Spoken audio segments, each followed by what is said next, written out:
Welcome to another episode of The Intelligent Speculator, where our purpose is to provide insights into economic and market movements that have been successful in helping us grow our wealth. And now, let's hear from the hosts of our show, Jesse Sanders and Lathan Fritz. Hey guys, I'm your co-host Jesse Sanders. Thanks for joining us on part 2 of Debunking the Dollar. On our first call, Lathan and I discussed some of the stimulus measures and the effect that could have on the U.S. dollar. And now join us as we go a bit further and we look at what will be the long-term result. Will there be another rival reserve currency? What does that look like? What would it mean for the U.S. dollar? So let's jump right in. And so, you'd say we're kind of skating on thin ice right now with the policies that are being implemented, the PPP, the Fed printing all of this money. How long do you think we have before other countries start raising a fuss, saying hey, what is this? Is it do we have the kind of the Trump card? Not in regard to President Trump, but do we have the actual Trump card with the U.S. dollar being the reserve currency of the world? Is that kind of how long do we have that ace in the hole? Yeah, and I would say currently that is one of our saving graces right now. I think the United States will weather this severe recession / depression, I think, much better than the rest of the world, and that is because we have the reserve currency of the world. However, I think because we have the reserve currency of the world, we will also take advantage of it more and cause a lot more pain on the rest of the world as opposed to us. And when the other countries start seeing the United States weather this a lot better than we did, why? That's not why does fair. That happen?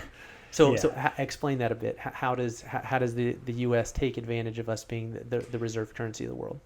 Well, because most of transactions are settled in dollars, which means most debt is settled in U.S. dollars. So when another country wants to settle their debt, they can print more money, but that's all they can do. They can't print more dollars, so they'll have to print more euros or Brazilian real or South African currency or the South African rand in order to cover that dollar-denominated debt, which is going to cause their currencies to depreciate significantly and makes it harder for them to pay off their debt. We can kind of just print off US dollars and kind of give it to who we want and forgive it without necessarily having that inflation or devaluation period occur. And when you're saying forgiving, are you saying forgiving national debt between countries, or are you saying down to the student loan that a nursing student might have? I think it's going to be very broad. I think I honestly believe student loans will be forgiven. So it's going to be a rising populist issue in the United States, where we have over $1 trillion in student loans, and all these individuals who are struggling and obviously can't find work or find jobs. It's going to be politically popular to forgive that debt. And with a stroke of a pen, you can kind of just the federal government eliminate it, and the taxpayer will pay for it down the road. But currently, everybody will be like, oh, that's $800 a month I don't have to pay anymore. And so you're going to have student loan forgiveness. I think you'll have people in distressed auto loans forgiven. I think in certain mortgage situations, mortgage debt will be forgiven. I also think businesses will have, they'll be able to go through structured bankruptcies and still maintain survivability as a business, but with 30-40% less debt. And in fact, we can already see that occurring right now with the PPP program that Congress passed. So if you're a business that I believe it's under 500 employees, you could have taken up to $10 million in loans. And as long as you maintained employees on your payroll, you don't have to pay any of that back. So that's literally $10 million a business didn't have to borrow or take from their own pocket. And just as long as, and give it to their, as long as they're keeping their employees on payroll, the government's going to say, as long as you do that, you don't have to pay it back. Which in many ways, that's debt forgiveness right there, because that's $10 million that they didn't have to go out and take on debt. They didn't have to take out of their cash reserves, and they just were able to get it, and they don't have to pay it back. Now that's a debt that was printed money. So the Federal Reserve said, "Hey, here's this money. Here we're printing some money. We're giving this out." That's what about debt that you had to a bank or to another lender? Can the government come in and do debt forgiveness to help the economy or consumer, the one that receives the debt? But then what does that do to the lender? What's the effect there? No, so the government might come in with certain laws, and very much kind of like effectively what they could say is kind of like with credit card debt in certain situations. Someone might have $20,000 in credit card debt. We'll make it simple, say $10,000 in credit card debt. I mean, even today, there's laws in place where someone can get away with only paying $3,500 of that off. And currently, it's already kind of, currently banks, American Express, Chase, Visa, and all these big banks that issue credit cards, they already kind of take it as kind of like an expense. But the government also subsidizes them in other ways too, okay. Right? And so it's kind of no big deal. But it's gonna change their mentality when this happens at a mass scale. So because we're going to be going into an environment where instead of maybe you have a few percent delinquent on payments, and you have to basically forgive 5% of the people who take on abnormally high debt levels on their credit cards. If you have to start forgiving 30 to 40% of that, that's where the lender's going to be like, dude, does it make sense for me to lend if this is what's going to happen? Because I mean, literally, that's an asset on their balance sheet that just disappears. Now, the government might try to play around with it and say, don't worry, you forgive the debt and we'll pay for it. But what are they going to pay for? Like printing money. print some more funds. Yeah, print some more funds. And again, that's where you're going to kind of have this, this problem where we're going to be going out of a deflationary issue. And while bankruptcies need to occur and debt reduction needs to happen, what really needs to happen is just kind of like someone has to lose in this situation, because you can't create something out of nothing. Like someone is going to have to feel the pain, but the federal government and the Federal Reserve always tries to make it so nobody feels pain, and it just ends up making everyone worse. Just dig the hole a bit deeper. Yes, exactly. So connect the dots for me a little bit. So I see the progression of debt forgiveness, make one feel better, then the lender is hurt, so you make that one feel better. You keep printing. If we forgive all debts, and in these other countries, looking back to Paul Faulkner and his fear of people losing faith in the U.S. dollar, what's the end result if someone from France or United Kingdom, they see this happening in the States and they start getting salty? What would it take to debunk the U.S. dollar as a reserve currency of the world? Well, and at that point, that's where the rest of the world's going to be like, we need to find something else besides the U.S. dollar and the United States government to call the shots on monetary policy around the world. And they'll make the argument that in 1945, the United States was 50% of the world economy. Today, we're about 20%, a little bit less than that. And we're continually becoming a less and less part of that. So they're going to make the argument, yes, there's no country, America's still economically the strongest country out there. But these should not have sole control as a reserve currency. And so they're going to say there needs to be counterbalances, or there needs to be a basket of the most powerful countries in the world. Their basket of currencies need to be the reserve, like that unit of account needs to be the reserve currency of the world. And in fact, there's already such a currency that is out there, and in fact, they have been called paper gold, and they're known as special drawing rights, or SDRs, and they're issued by the International Monetary Fund. And the International Monetary Fund is effectively this huge kind of world bank where it settles transactions for sovereign nations, and they issue these SDRs. Not a regular basis, but basically whenever there's a crisis. So the SDR was first created in the 1960s, and it was supposed to be a counterbalance both to the U.S. dollar and gold, but it didn't really take off until 2008 when we had our first real severe economic recession since the Great Depression in 1929. And it was then that these started issuing hundreds of billions of dollars worth of these SDRs. Well, now they're looking... When they're issuing them, who are they? They're not going to individuals. No. Yes, yeah. They're not going to individuals. Where's it they're going? not going to companies. They're going to countries. So they're actually going to national government countries. So you have these basket of currencies that the International Monetary Fund has created, and the SDR is made up of U.S. dollars, Japanese yen, Chinese yuan, British pounds, and that kind of basket is changed every 5 years and voted on by kind of like what you would consider the most powerful currencies that are worth having in that currency basket. And is there a limit? Is there a limit on how many? Is it 4? Is it always 5? Is it kind of a floating? How many currencies is it? Is it currently it's floating. Basically, The International Monetary Fund kind of determines what currencies they want in there. Whether that's 5 or 4 or 6, it's kind of up to them.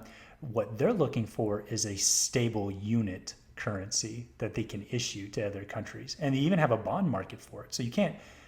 You can't have a currency unless you have a bond market. So they actually kind of sell bonds that they pay interest on, that they can give these SDRs out to and redeem them for. And so what the International Monetary Fund is, a country that's really struggling, especially these kind of weaker developing countries, they'll come in. Well, the United States kind of does better than the rest of the world because of our reserve currency status. They'll come into these poorer countries and more developed countries, and they'll be like, hey, here's some money to help with your guys' problem. And pretty soon, the International Monetary Fund is going to look very good compared to our Federal Reserve and our federal government, whose obviously primary concern is, the U.S. taxpayer. Well, concern is maybe strong. They're more interested about, American voters than the rest of the world. And so what the big concern there is, I think over the next decade is you're going to kind of see people start to say, we need a new system. We do not trust the U.S. government to control monetary policy like they have. And they've also proven that they're willing to go into excessive amount of debt and the excessive amount of printing to pay off those debts. And so their unit of account is no longer fair or something that we trust. And so they're going to go to the drawing board just like they did in 1945 at Bretton Woods. And they're going to sit at a table. But it's interesting because they're probably going to create a new basket of currencies. And again, the US dollar will probably still be a part of that. It'll be Chinese yuan, Japanese yen, British pounds, and euros. And if I had to guess, they'll also probably include some kind of composite of gold. And the reason for my belief in that is over the past decade, the largest nations in the world, like China, Russia, and Germany, have been accumulating gold. And there's an old saying, he who has the gold makes the rules. And in fact, that was one of the main reasons that the United States was chosen as a reserve currency, besides being 50% of the world's economy and being the strongest military. They had most of the world's gold.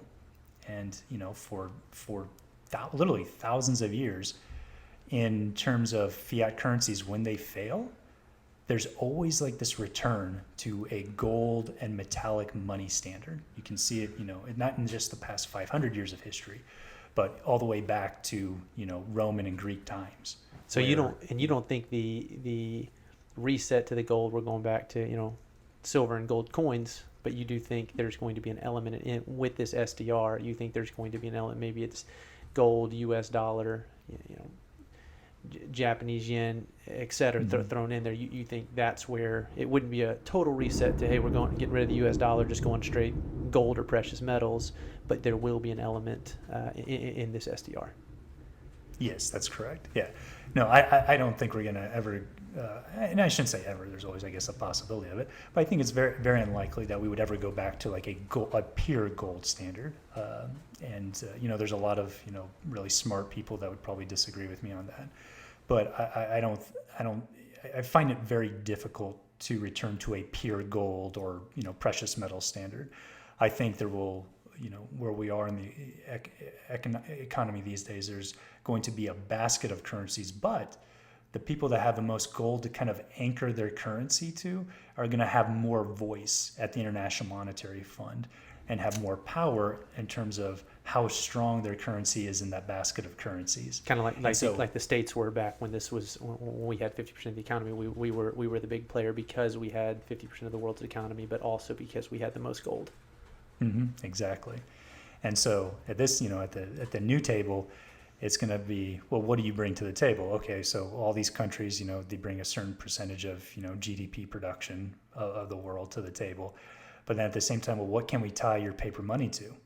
And then China's going to be like, look at our gold reserves. Russia's going to be like, look at our gold reserves.